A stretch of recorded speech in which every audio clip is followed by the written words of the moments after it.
Hello there. How are you doing today? It's wonderful to see you again and share some meaningful reflections about life. Have you ever thought that in life, there are things that seem like blessings but are actually curses? Some people live surrounded by blessings but fail to recognize them, even pushing them away. Others mistakenly see struggles and difficulties as happiness, only to lose themselves in the process. For many, the idea of being blessed is often associated with wealth, abundance, and a picture-perfect life. Because of this mindset, people are sometimes willing to sacrifice their time, health, and even their most valuable personal values in pursuit of superficial prosperity. But did you know?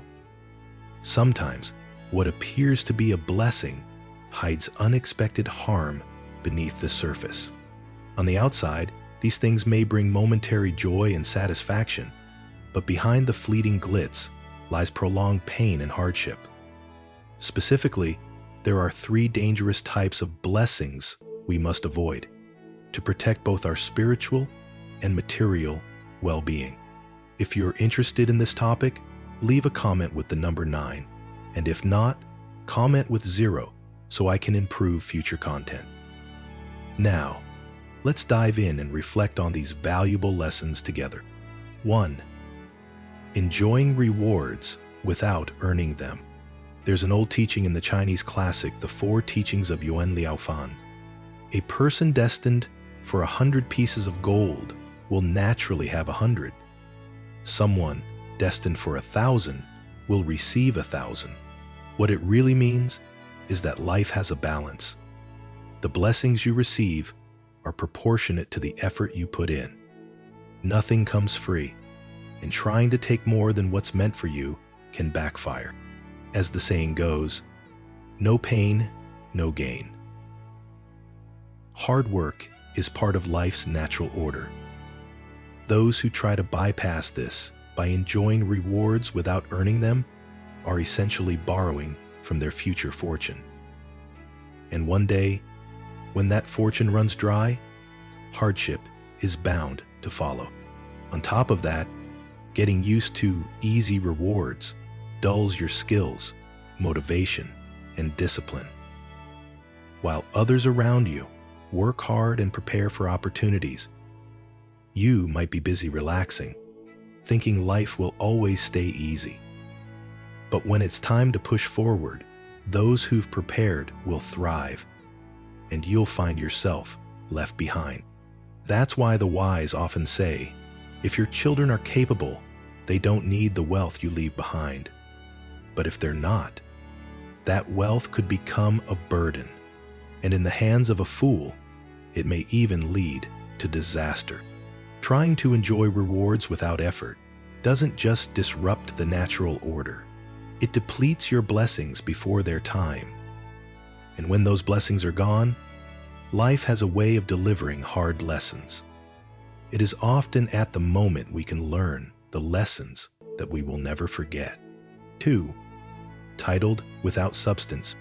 Confucius once said, "When virtue does not match one's position, it becomes a disaster."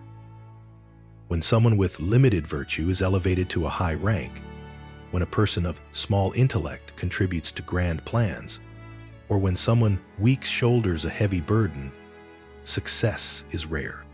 Titles without substance hinder our progress in life. They are nothing more than empty shells, giving the illusion of adequacy. Take, for example, someone who craves the perks and prestige of leadership, but lacks the expertise or the drive to improve.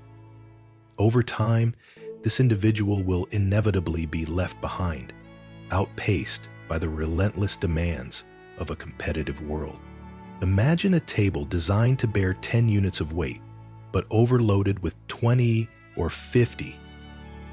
It won't take long for the table to wobble, warp, and eventually collapse. Carrying responsibilities beyond one's capacity leads to inevitable failure. It's just a matter of time. That's why flashy titles or appearances, no matter how grand, are not always blessings. High positions come with great responsibility, and if you're not ready for that level of accountability, it's wise to step back. Chasing after an image without the foundation to support it will only slow you down. 3. Enjoying what doesn't belong to you requires. There's an old fable about a hungry fox who stumbled upon a vineyard filled with ripe, juicy grapes.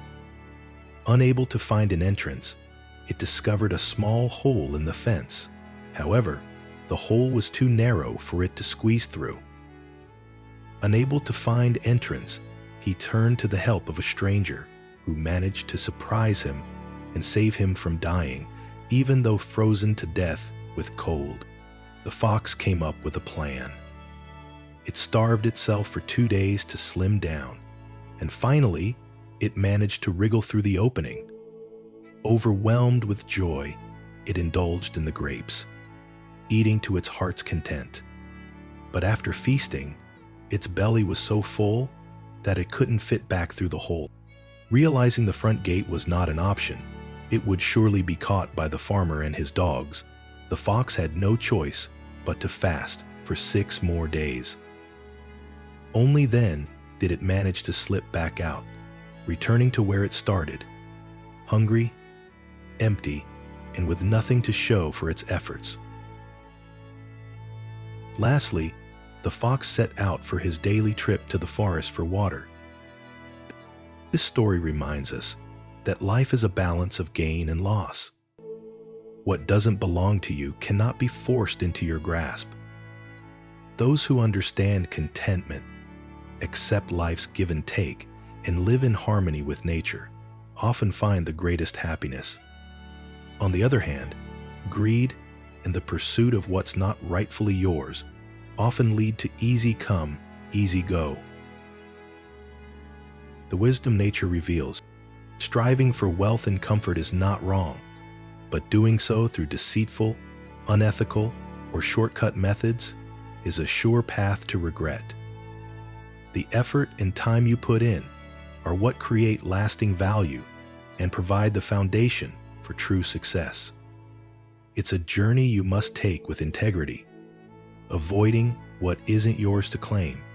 And the old saying goes, what's meant to be yours will eventually come to you. What isn't meant to be yours will always elude you. In life, what belongs to you will naturally find its way to you. What doesn't belong to you will slip away, no matter how hard you chase it. There's an old tale my grandmother used to tell. In her village, it was customary to offer sticky rice cakes to the gods during the new year as a gesture of devotion. But one family was so poor they couldn't afford rice and had to use cornmeal instead. After making the cakes, the man of the house placed them on the altar and prayed, "Dear God, I am too poor to offer you proper cakes made of rice. Please forgive me and accept my humble offering." Moments later, he heard a voice from the heavens reply, "You have shown sincerity, and I will help you." To his amazement, 8 gold ingots appeared on the altar. Shocked, he asked, "How will I repay this kindness?" The voice responded, "One day, you must return this gold to someone named Dong Lai Yu." The man used the gold to start a business, and over time, his fortunes grew. One stormy night, while traveling for work, he sought shelter at a humble home. That night, the wife of the house went into labor. The midwife suggested naming the child Dong Lai Yu because of the rain's timing and their location in the east. Hearing this name, the man remembered the deity's instruction and insisted on giving the family the 8 gold ingots. At first, they refused, saying they had no need, as they had just discovered a buried pot of gold in their yard. But the man insisted, fulfilling the divine request. As fate would have it, later events revealed that the 8 ingots were part of the same treasure the family had uncovered, bearing identical markings. It was as if destiny had orchestrated their return. Their great-grandfather had been one of the legendary captains of the fleet, lost some 75 years before. 2 years. This story teaches us a powerful lesson. What's meant for you will come to you, and what isn't will never truly be yours, no matter how much you strive. So, let go of unhealthy attachments, live with integrity, and trust that life has a way of giving you exactly what you need.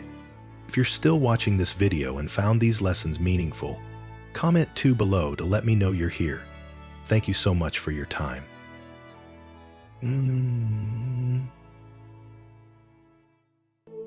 Noble morality of ancient times. Did you know that in ancient times, whether rich or poor, people believed in the presence of divine beings? They held profound reverence for the gods, knowing that every action they took was observed from above. This understanding encouraged them to uphold their morals and integrity, shun greed, and trust that everything in life was divinely and fairly orchestrated. What belonged to them would naturally come to them, and what didn't, no matter how much they desired it, could never truly be theirs. Henry Rowe Bennett. In life, we must never force things. If something is meant to be yours, it will eventually find its way to you. When I was in my late 30s, I began several personal development programs. One was Manser. One was the live engine method.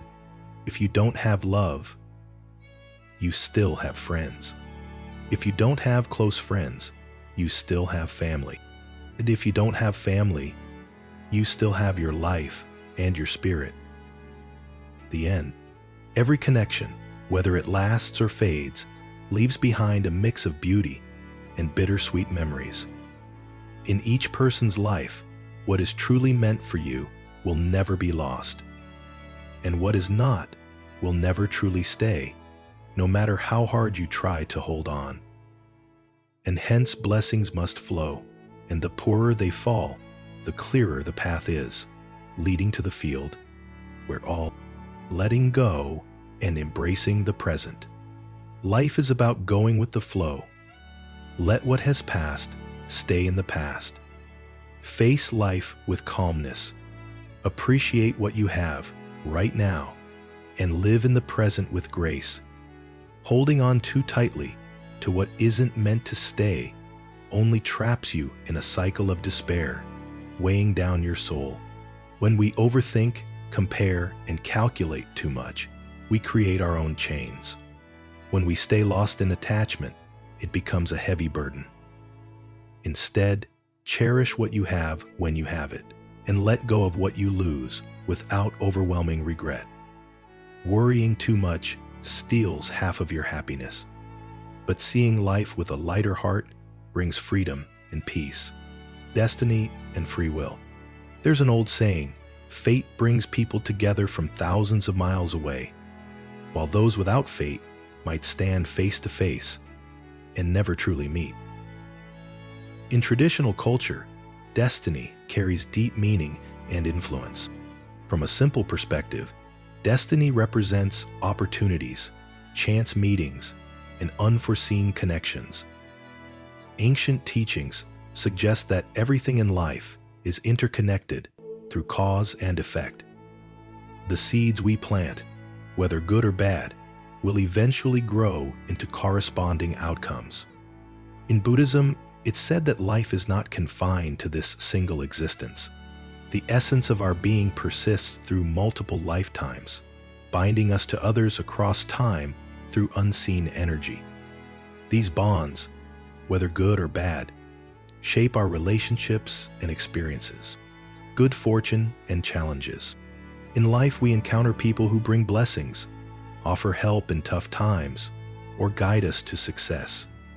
These are good connections or positive karma, created by the good deeds we've done in the past. But life also brings challenges. Difficult moments or strained relationships may stem from negative karma, debts from actions in previous lifetimes. When faced with hardships, it's important not to blame external circumstances or curse our luck. Instead, We should confront these challenges with a kind and open heart, seeking to resolve them rather than resist them. Understanding karma and gratitude. Destiny can also manifest as conflicts or debts owed between people. That's why it's essential to live by the principles of cause and effect, to express gratitude, repay kindness, and foster compassion. Those who believe in karma naturally strive to live virtuous lives, understanding that every action has consequences. In contrast, those who disregard these principles may live recklessly, without regard for the harm they cause. However, observing life closely reveals that karma is always at play, shaping our everyday experiences. Vipremen, wisdom and embracing life's flow.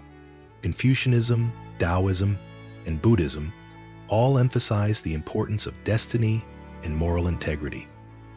Good connections or virtuous bonds are often linked to spiritual practice.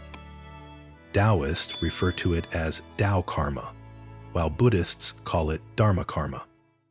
These terms represent the spiritual paths people take, driven by their faith and devotion. Living with wisdom means embracing life's natural flow. Treasure what comes your way and let go of what must leave.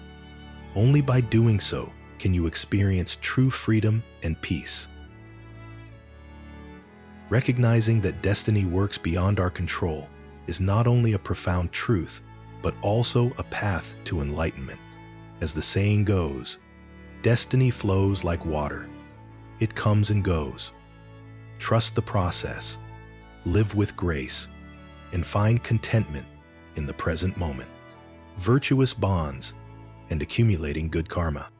In ancient times, stories of people cultivating the Tao and following Buddhist teachings were abundant. One famous example is the poet Bai Jui, a celebrated poet of the Tang dynasty. While serving as the governor of Hangzhou, Bai Jui heard about a virtuous monk named Dao Lin and decided to visit him. Upon arriving, he noticed that the monk lived atop a tall pine tree at the base of a mountain. Astonished, Bai Jui remarked, "Master, isn't it dangerous to live in such a precarious place?" The monk Dao Lin replied, "Where you live as a government official is far more dangerous." Confused, Bai Jui asked, "Why do you say my situation is dangerous?" The monk explained, "Life in politics is like living amidst a clash of fire and wood. Many caught up in it fail to see the danger. Isn't that even more precarious?" This response made Bai Jui pause and reflect. Then he asked the monk, "What is the essence of life's philosophy?" The monk replied, "Refrain from all evil, do all that is good, and concentrate on the little things in the lives of other people." Bai Jui somewhat dismissively said, "A 3-year-old child could understand that." Dao Lin countered, "Even though a 3-year-old might understand it, an 80-year-old still struggles to practice it." These words left a deep impression on Bai Jui, who began a journey of spiritual cultivation. He not only practiced diligently, but also used his wealth to commission statues of Buddhas and deities, print Buddhist scriptures, and encourage others to do good. Bai Jui advocated for faith in divinity and belief in karma, vowing to use his literary talents to praise the gods and foster virtuous bonds for future lives. Similarly, Lu Mengzheng, a virtuous statesman during the Song dynasty, was a devout believer in Buddhism. He practiced daily scripture readings and upheld integrity in his work, fearlessly addressing injustices. In his song To Persuade the World, he wrote, "Revere the heavens, accept destiny, and do good to accumulate virtue." Whenever he prayed, he wished that his descendants would inherit his faith and avoid being born into his family, unless they upheld their belief in the Buddha. Lu Minjiang sought to establish virtuous bonds with the divine through his faith and actions. Cultivating virtuous bonds. Cultivating bonds with the Tao, or Buddhism, involves seeking spiritual truths and living a life aligned with those truths.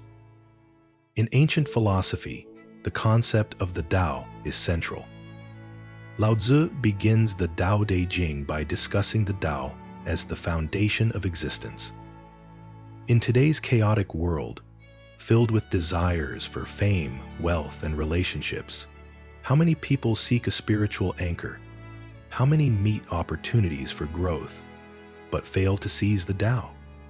Fail to grasp the constraints of time, money, or money. In truth, the difference between grasping and missing a chance often lies in a single thought.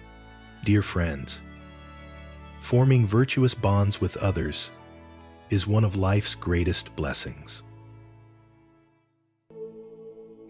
The meaning of virtuous and negative bonds.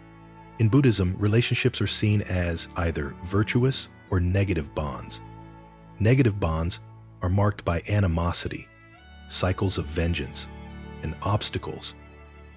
Virtuous bonds, on the other hand, bring goodness, kindness, and positive energy into one's life. The major revelation to him in the Indian Simon Rotessa's book, The Gate of Buddhata. 2 Peter Part 1/12. How, then, can we cultivate more virtuous bonds? Where should we start? Afraid to save it. A Buddhist parable tells the story of a young monk who was diligent and steadfast. Each day, he traveled long distances, enduring rain and heat, to gather alms. One day, he stopped at the gates of a wealthy estate, seeking food and shelter for the night. However, the homeowner refused to let him stay. As the rain poured down, the monk took refuge under the eaves of the house. Cold, wet, and hungry, he spent the entire night shivering outside. When morning came, the household found him still crouched by the gate, soaked to the bone. Despite his suffering, the young monk politely greeted the family, asked for the homeowner's name, and quietly departed. Years later, the young monk became the abbot of the largest temple in the region. One day, the wife of the homeowner visited the temple, bringing offerings. As she entered the main hall, she was startled to see her husband's name engraved on a plaque hanging from one of the columns. Curious and bewildered, she sought out a monk to inquire about its significance. This story beautifully illustrates the concept of karma and the power of virtuous connections. By cultivating kindness and humility, we plant the seeds of good karma that may bear fruit in unexpected ways. Conversely, failing to nurture kindness can result in missed opportunities to form meaningful, positive bonds. The ancient teachings remind us: revere heaven, accept destiny, and cultivate virtue. By doing so, we not only improve our lives, but also create a ripple effect of goodness that extends far beyond ourselves. The monk's words of wisdom. The monk explained, "Our master recorded your husband's name because in the past he refused to offer alms to monks." Before he could finish, the woman angrily interrupted, saying, "How petty of your master to hold on to such a small matter for decades. He is unworthy of it." The monk folded his hands in respect and replied, "Please don't say that. Our master recorded his name because he believed that your husband's refusal to give alms likely stemmed from unresolved negative karma from a past life. By keeping his name, our master could recite prayers and scriptures day and night, hoping to resolve this negative karma and bring peace and harmony to your family." Hearing this, the woman was deeply moved and brought to tears. She hurried home to share the story with her husband. Upon learning the truth, her husband felt overwhelming regret for his stingy and narrow-minded behavior from years ago. He decided to personally visit the temple to offer incense, give thanks, and apologize to the abbot. He also donated part of his wealth to support the temple and provide food for the monks. In doing so, the negative karma of both this life and past lives was finally resolved. End quote. The Buddha's lesson on good karma. Another ancient tale tells of the Buddha traveling with his disciples to teach the Dharma and collect alms. One day they came to a riverbank. The Buddha asked his disciples, "Why is it that a massive stone, 3 feet wide, can sit on water without sinking or getting wet, and even cross the river?" The disciples thought for a long time but couldn't answer. Finally, the Buddha gently explained, "This is quite simple. The stone was able to cross the river because it had good karma, or a virtuous connection. And what was this connection? It was the boat. The stone rested on the boat, and the boat carried it across the water effortlessly." The Buddha's teaching revealed a profound truth. Virtuous connections can make what seems impossible, possible. Cultivating good karma in a complex world. In the chaotic and unpredictable world we live in, human hearts are hard to read, and life is full of uncertainties. Why do people seem to have more fears as time goes on? Perhaps it's because, over many lifetimes, they have accumulated more negative karma while losing much of their positive karma. Good karma doesn't come from sitting idly or chasing it. It's a reciprocal relationship. When you offer kindness and goodwill to others, you create the conditions for unexpected and meaningful connections to flourish. Remember these key points. 1. Don't be too harsh with others. It's easy to create enemies, but nurturing genuine relationships is far more challenging. Misunderstanding someone is simple. Truly understanding them takes effort and patience. A half second of inconsistency can vermouth ways and fuel conflict, financial, and social disagreements. 2. Show compassion and understanding. A little more empathy can open your heart and bring peace to your mind. With a broader perspective, life becomes lighter, simpler, and more harmonious. 3. Treasure true friends and kindred spirits. A deep connection with someone is rare. When you find it, cherish it. Even if they leave your life, their presence leaves a lasting impression on your heart. 4. Accept life's complexities. Relationships can grow close or distant. Situations can be complicated or simple. Don't expect everyone to treat you exceptionally or hope they'll set aside their personal ambitions. Love and desire are two basic emotions and can't be treated with conditions or literatures. 5. Let go when needed. Some conflicts become irrelevant over time. Some people fade from your life after a few days of anger. Pain can dissolve with a smile, and hardships often make you stronger. The long journey to redemption is long, but meaning firms. If you found this video helpful, don't hesitate to share your thoughts in the comments. Hit like, share this video to spread its value to others, and subscribe to our channel to stay with us for more upcoming content. Your support is a tremendous motivation for us to keep delivering valuable knowledge and comprehensive healthcare tips to the community. Thank you for taking the time to watch. We look forward to seeing you in our next videos with even more useful and meaningful insights. Wishing you good health, peace, and an abundance of positive energy.